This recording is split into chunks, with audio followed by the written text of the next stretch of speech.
Mladić je krenuo kući. Nakon mjeseci provedenih na radu u stranoj zemlji, mislio je da će uskoro ponovo biti sa svojom porodicom u svom selu, među ljudima koji ga čekaju. Ali kući nikada nije stigao. Te srijede navečer, na autoputu u Sloveniji, jedan trenutak je sve zauvijek promijenio. Imao je samo 19 godina, mladić na pragu odraslog života, sa planovima koje više nikada neće stići da ostvari, a u ovoj priči postoji i jedan detalj koji većina regionalnih portala nije objasnila do kraja, detalj o brojci koja se razlikuje od medija do medija. O njemu ćemo govoriti malo kasnije, jer zaslužuje da bude rečen jasno i tačno. Tarik Mujarić je dolazio iz Ribnice kod Zavidovića, malog mjesta u Bosni i Hercegovini gdje se ljudi i danas dobro poznaju, gdje se vijesti prenose od kuće do kuće brže nego putem interneta. Odrastao je u sredini u kojoj se rad cijeni, a porodica stavlja iznad svega ostalog. Kao mnogi mladi ljudi iz svog kraja, Tarik je otišao u Sloveniju da radi, ne iz želje za avanturom, nego iz potrebe. Tamo gdje je odrastao, mogućnosti su rijetke, a računi ne čekaju. Otišao je, kako se to u narodu kaže, trbuhom za hljebom, ostavljajući porodicu iza sebe sa nadom da će se uskoro vratiti, makar na kratko. Takav život poznaju hiljade mladih ljudi iz Bosne i Hercegovine, odlazak u stranu zemlju, rad koji često nije lak i čekanje trenutka kada će se ponovo vidjeti sa onima koje su ostavili kod kuće.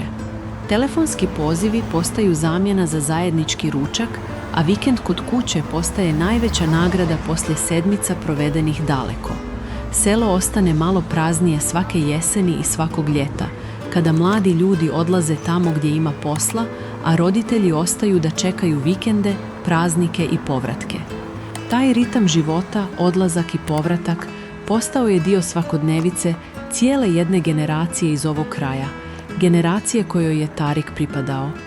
Tarik se vraćao. Te srijede, 24. juna 2026. godine, bio je tačno na tom putu koji ga je trebao odvesti kući, u zagrljaj majke Šahe, oca Ferida i brata Dženana. Umjesto toga, taj put je postao mjesto gdje se njegova priča prekinula. Prema dosadašnjim nalazima slovenačke policije, nesreća se dogodila oko 20:50 sati na Dolinskoj autocesti na izlazu Drnovo između Brežica i Drnovog u pravcu Obrežja. Tarik je upravljao vozilom u kojem je s njim bio i njegov vršnjak, također 19-godišnjak. Po onome što je policija do sada utvrdila, Tarik je tokom preticanja okrznuo vozilo kojim je upravljao 44-godišnji muškarac. Poslije tog kontakta izgubio je kontrolu nad upravljačem. Vozilo je počelo bočno kliziti po asfaltu, zatim je sletjelo s autoceste i nekoliko puta se prevrnulo na travnatoj površini pored puta. Važno je naglasiti da slovenačka policija i dalje istražuje sve okolnosti ove tragedije, te da opis manevra preticanja predstavlja nalaz u ovoj fazi istrage, a ne konačan zvanični zaključak. Niko od dostupnih izvora ne navodi brzinu kojom se kretalo vozilo, niti bilo kakav drugi uzrok poput umora ili upotrebe telefona, pa takve detalje ne treba ni pretpostavljati. Ovakve nesreće na slovenačkim autoputevima po pravilu prolaze kroz uviđaj na samom mjestu događaja, a potom i kroz dalju analizu koja može potrajati sedmicama ili mjesecima prije nego što se objavi konačan izvještaj. Do tada, sve informacije koje javnost dobija dolaze iz prvih policijskih saopštenja koja opisuju ono što je do tog trenutka utvrđeno, a ne nužno konačnu sliku događaja. Tarik je preminuo na mjestu nesreće. Njegov suputnik je teško povrijeđen i zadržan je na liječenju. Vozač drugog vozila, 44-godišnji muškarac koji je bio okrznut tokom preticanja, nije povrijeđen. Izvori ne navode da bi on bio odgovoran za ovu nesreću, niti postoji bilo kakav zvanični zaključak o krivici bilo koje strane. Sve što trenutno znamo dolazi od policijskog saopštenja i ono ostaje osnova za sve što je do sada rečeno o ovom događaju. Vožnja od Slovenije do Bosne i Hercegovine traje satima, kroz noć, kroz autoceste koje hiljade radnika iz regiona prelaze svake sedmice. To je ruta koju mnogi poznaju napamet, ruta povratka kući poslije smjene, poslije sedmica rada, poslije čežnje za domom. Tarik je bio jedan od tih ljudi. Te večeri, na tom istom putu, njegova priča se zauvijek promijenila. Vijest o nesreći proširila se brzo. Prvo kroz slovenačke medije koji su pratili rad policije na terenu, a zatim i kroz bosansko-hercegovačke portale koji su prenosili ono što je već objavljeno. Većina domaćih medija se pri tome pozivala na isti prvobitni izvor, što znači da govorimo o jednoj vijesti koja je prenesena na više mjesta, a ne o nekoliko nezavisnih potvrda. Zbog toga smo se u ovoj priči odlučili da se za tehničke detalje same nesreće, vrijeme, lokaciju i mehanizam oslonimo prije svega na slovenački izvor koji se direktno pozivao na policiju. Sada da se vratimo na detalj koji smo najavili na početku. Pojedini regionalni portali su u svojim naslovima i tekstovima naveli da je Tarik imao 20 godina, dok zvanični navod slovenačke policije, kao i naslov ove priče, govori o 19-godišnjaku. Razlika ne dolazi od greške u činjenicama, nego od jezičke nedoslovnosti. Jedan od prvobitnih izvora je napisao da je Tarik preselio u 20. godini života. U bosanskom i srpskom jeziku ta formulacija znači da je upravo napunio 19 godina i ušao u svoju 20. godinu života. Ta razlika je izgleda pogrešno protumačena na nekoliko portala koji su je prenijeli kao da je riječ o 20-godišnjaku. Mi se vodimo zvaničnim policijskim navodom i koristimo broj 19, jer je to podatak koji dolazi direktno od institucije koja je sprovela uviđaj. Dženaza namaz za Tarika Muđarića održan je u subotu, 27. juna 2026. godine na mezarju Mujići u Ribnici sa početkom u 17:15 sati.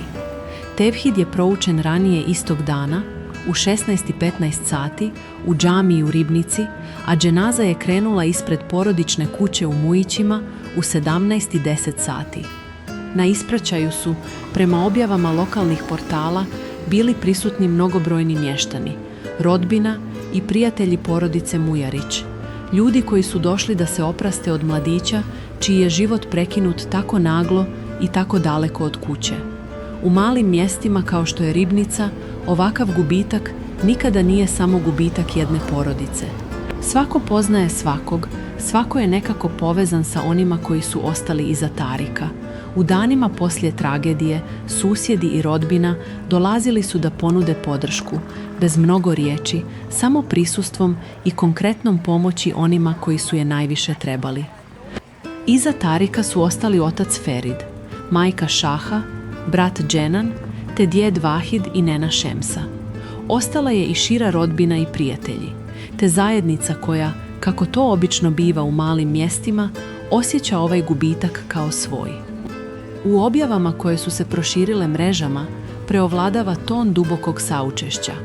Ovo nisu izjave koje se mogu pripisati pojedinačno nekoj konkretnoj osobi, nego opšti ton onoga što se u danima poslije nesreće moglo pročitati u objavama saučešća, koje su pisali ljudi iz Ribnice i okolnih mjesta. U njima se ponavlja ista misao o mladosti prekinutoj usred puta, o porodici koja je čekala povratak i o zajednici koja sada zajedno nosi taj teret.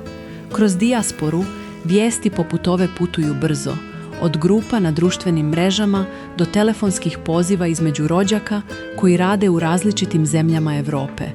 Mnogi naši ljudi koji trenutno žive i rade u Austriji, Njemačkoj ili Sloveniji prepoznali su u Tarikovoj priči nešto od svog vlastitog svakodnevnog putovanja, te su saučešće porodici Mujarić izrazili i iz daljine, ne mogavši svi lično prisustvovati ispraćaju.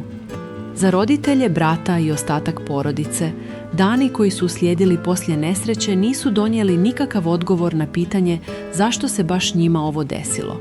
Donijeli su samo dženazu, tevhid i okupljanje ljudi koji su željeli da budu uz njih, makar samo svojim prisustvom. Svakog dana hiljade radnika iz cijelog regiona putuju tim istim autoputevima, vraćajući se kući poslije smjena u stranoj zemlji. Ovakva putovanja se u ogromnoj većini slučajeva završe bez incidenta, jednim običnim povratkom u krug porodice, bez ičega što bi to putovanje izdvojilo od hiljada prethodnih. Tarikova priča je podsjetnik da iza svakog takvog putovanja stoji čovjek koji negdje čeka, neko kome je taj povratak jednako važan kao i samom putniku. 19 godina je kratko vrijeme za jedan život, a još kraće za sve ono što je Tarik mogao da postane, za sve planove koje je nosio sa sobom na tom putu kući. Priče kao ova ne nose poruku koja se može svesti na jedan savjet ili jednu lekciju. One samo podsjećaju da iza svakog putovanja, svake smjene odrađene daleko od kuće i svakog povratka koji se čeka, stoje ljudi čiji životi vrijede koliko i svaki drugi. Ako vas je ova priča dirnula, podijelite je dalje, kako bi se Tarikovo ime i ova priča zapamtili onako kako zaslužuju.